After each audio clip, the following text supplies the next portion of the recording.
Hello दोस्तों, स्वागत है आपका जी एथलीट्स में। यह है प्रोग्रेसिव ओवरलोड पार्ट 3। और अगर आपने पार्ट 1 और पार्ट 2 नहीं देखा है जिसमें मैंने मैकेनिकल टेंशन और वॉल्यूम को एक्सप्लेन किया है, तो सबसे पहले उन वीडियोस को जाके आप जरूर चेकआउट कर लीजिए ताकि आपको ये वीडियो बेहतर समझ आए। अच्छा, सबसे पहले मैं आपसे ये कह दूं कि मैं कोई प्रोफेशनल ट्रेनर या कोच नहीं हूं। मैं जो भी आपके साथ शेयर करूंगा मेरे कंप्लीटली खुद के एक्सपीरियंस से शेयर करूंगा। तो चलिए बिना किसी देरी के हम वीडियो को स्टार्ट करते हैं। अच्छा, सबसे पहले हम ये समझते हैं कि फ्रीक्वेंसी जो वर्ड है, इस वर्ड का मीनिंग क्या होता है। देखिए, वर्कआउट के कॉन्टेक्स्ट में फ्रीक्वेंसी का ये मतलब होता है कि हम किसी भी मसल ग्रुप को एक पर्टिकुलर टाइम पीरियड में कितनी बार हिट कर रहे हैं, और जनरली वो टाइम पीरियड हम 1 वीक का लेते हैं। ठीक है, फॉर एग्जांपल अगर आप चेस्ट को वीकली 1 डे हिट कर रहे हैं तो आपका फ्रीक्वेंसी हो गया 1। अगर आप 2 दिन हिट कर रहे हैं, एक मंडे को और एक थर्सडे को, तो आपका फ्रीक्वेंसी हो गया 2।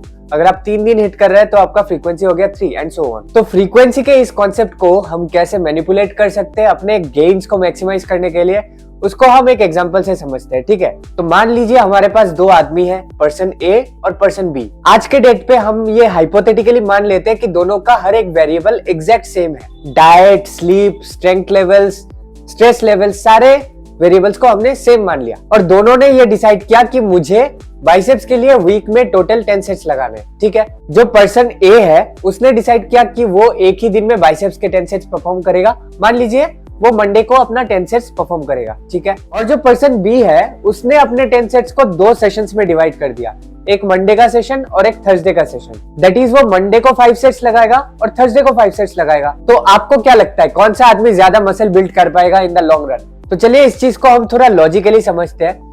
जो पहला आदमी है उसे एक ही दिन में 10 सेट्स कंप्लीट करना है और ऑब्वियसली उसे मसल बिल्ड करने के लिए हर एक सेट को फेलियर तक या फेलियर के करीब लेके जाना ही है। तो नेचुरली क्या होने वाला है, जैसे ही वो अपने 5th या 6th या 7th सेट तक पहुंचेगा वो उतना वेट नहीं लिफ्ट कर पाएगा जितना वो फ्रेश स्टेट में कर पाता। तो मान लीजिए उसने 5 सेट्स 20 केजी से किए, लेकिन 6th सेट पे उसे अपना वेट घटाना पड़ा। मान लीजिए उसने 17.5 केजी ले लिया ताकि वो अपने टारगेट रेप रेंज में रह सके, क्योंकि उसका बाइसेप्स ऑलरेडी बहुत ज्यादा फटीग हो चुका है। लेकिन जो दूसरा आदमी है पर्सन बी, वो मंडे को अपना 5 सेट्स कंप्लीट करता है 20 केजी से और अपना वर्कआउट वही खत्म कर देता है। फिर वो वापस आता है थर्सडे को जिम में और अपने रिमेनिंग 5 सेट्स को 20 केजी से कंप्लीट करता है। अनलाइक पर्सन ए जिसने 5 सेट्स 20 केजी से लगाया और अपने रिमेनिंग 5 सेट्स 17.5 केजी से लगाया। एक चीज ऑब्वियस है, पर्सन ए को ज्यादा बेहतर पंप मिला होगा तो उसे मेटाबॉलिक स्ट्रेस का बेनिफिट ज्यादा मिला, जो कि एक और प्रिंसिपल होता है मसल बिल्ड करने का,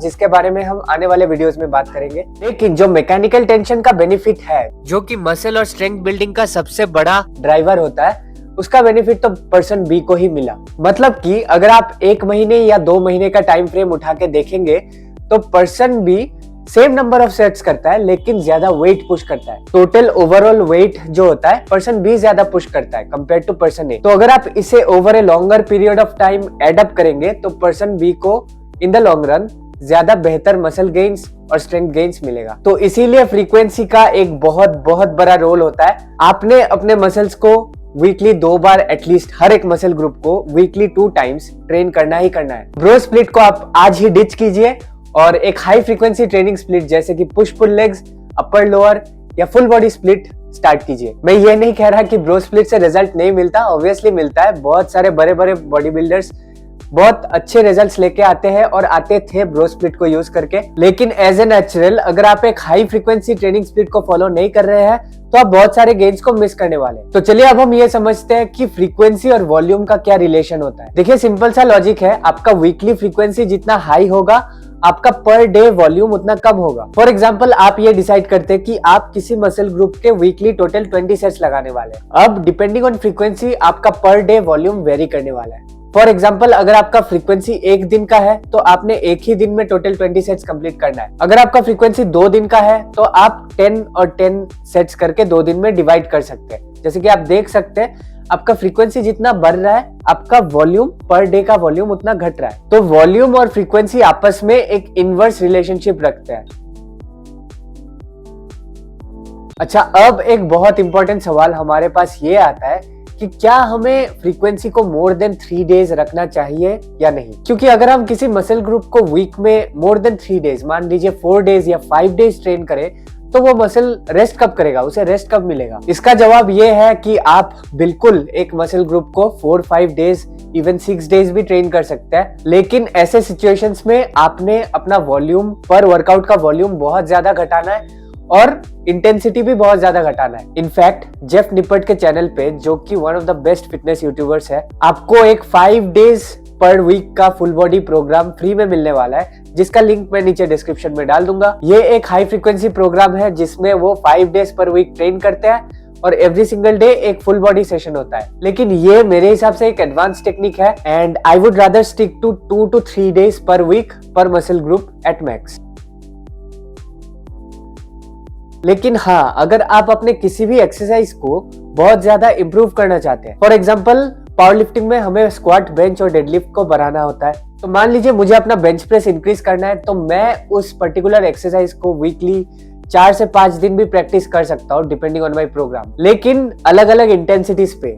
नोट कीजिए मैंने क्या कहा, अलग अलग इंटेंसिटीज पे। अगर मैं 4 या 5 दिन बेंच प्रेस को प्रैक्टिस करने वाला हूँ, तो ऑब्वियसली मैं एवरी सिंगल डे अपने लिमिट्स को पुश नहीं करने वाला। तो मे बी मेरे लिए 2 हेवी सेशंस होंगे और 3 बहुत ही लाइट वेट से प्रैक्टिस सेशंस होंगे, जिसमें मैं अपने लिफ्ट को बहुत अच्छी तरीके से प्रैक्टिस करूंगा। तो ये एक टेक्निक होता है जो हम पावर लिफ्टिंग प्रोग्राम्स को बनाने के लिए यूज करते हैं, जिससे कि हम किसी भी लिफ्ट में अपना स्ट्रेंथ इंप्रूव कर सकते हैं। क्योंकि इस केस में हम अपने मसल को डैमेज करने के बारे में नहीं सोच रहे हैं, हम एक पर्टिकुलर एक्सरसाइज में अपने स्किल को इंप्रूव करने के बारे में सोच रहे हैं। तो ये एक कंप्लीटली डिफरेंट माइंडसेट होता है, एक कंप्लीटली डिफरेंट अप्रोच होता है। क्योंकि इस चीज को कई स्टडीज ने मल्टीपल टाइम्स प्रूव किया है कि अगर आप किसी भी स्किल को इंप्रूव करना चाहते हैं, तो आपको उसका फ्रीक्वेंसी इंक्रीज करना है। मतलब एक दिन में पूरा का पूरा वॉल्यूम परफॉर्म करने के बजाय उस वॉल्यूम को छोटे छोटे टुकड़ों में बांट दीजिए और मल्टीपल डेज में उस वॉल्यूम को कंप्लीट करें, जो कि एक मच बेटर तरीका होता है अगर आप किसी भी एक्सरसाइज के स्किल को इंप्रूव करना चाहते हैं। तो इसीलिए अगर कोई बिगिनर जिम जाता है,